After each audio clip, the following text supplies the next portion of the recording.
A Caribbean capital once filled with life now stands silent and buried.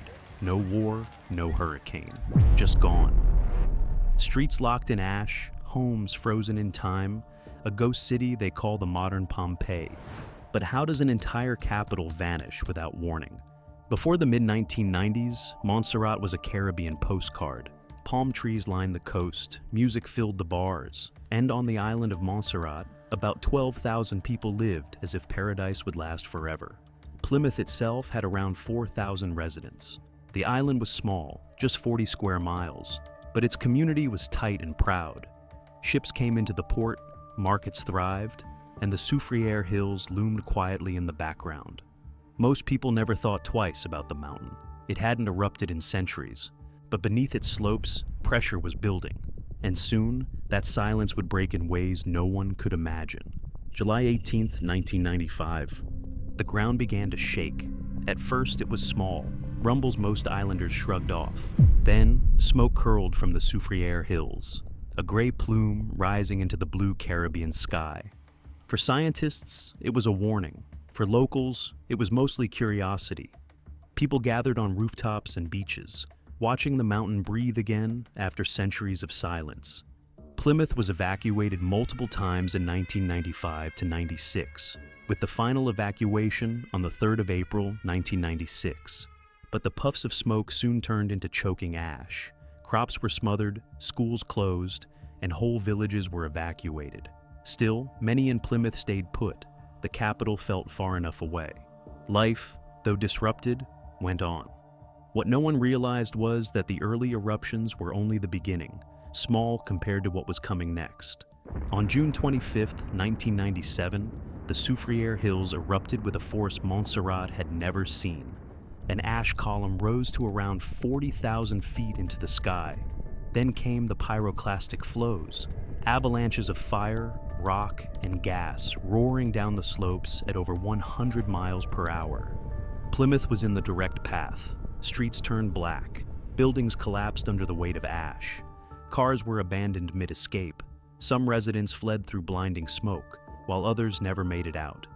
Within hours, the Georgian-era Caribbean capital was gone, buried under meters of ash and debris, in places several meters deep. A city erased in a single afternoon. 19 people were killed that day in outlying areas hit by the flows. Quick break.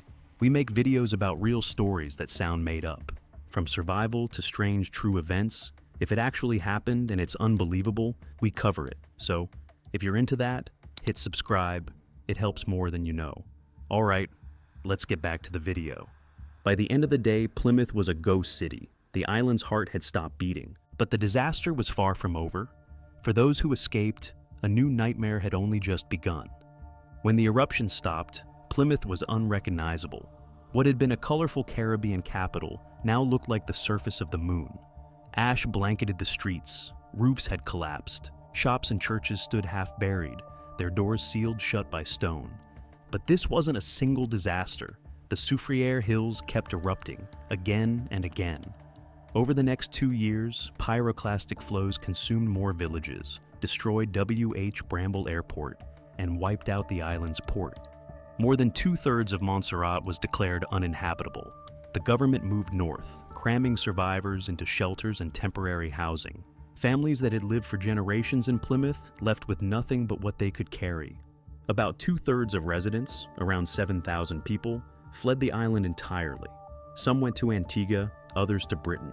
By late 1997, the island had only about 1,200 residents. Today, the population is still under 5,000. It was an exodus forced not by war or politics, but by nature itself. And for those who stayed behind, life meant living under constant threat. Ash rained down daily, crops withered, and gas masks became as common as umbrellas.